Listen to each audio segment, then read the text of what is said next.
Hello guys, কেমন আছো? আশা করি সবাই ভালো আছো। তো আজকে আমরা যাব বর্ধমান। তাই করুই আমরা একটা টোটো ধরে নিলাম আর টোটো করে যাব কৈচর।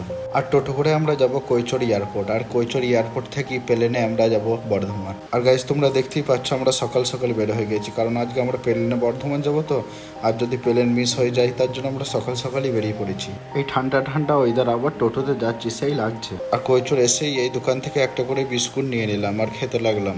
আর বিস্কুটটা সেই টেস্ট। তারপর একটা করে হরিণে দুধের চা নিয়ে নিলাম। তো আমাদের চা খাওয়া কমপ্লিট।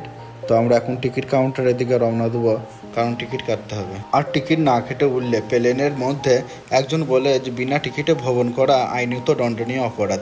তো মনে হয় যে আমাকেই বলছে, তাই টিকিটটা কাটাই ভালো। আর গাইস, এখানেও দেখো লাইন দিতে হচ্ছে, তাই রহমতুল্লাহ লাইনে দাঁড়িয়ে পড়লো। এখন লাইনে দাঁড়িয়ে থাকার পরই ফাইনালি আমাদেরকে প্লেনের টিকিট 3টে দিয়ে দিল।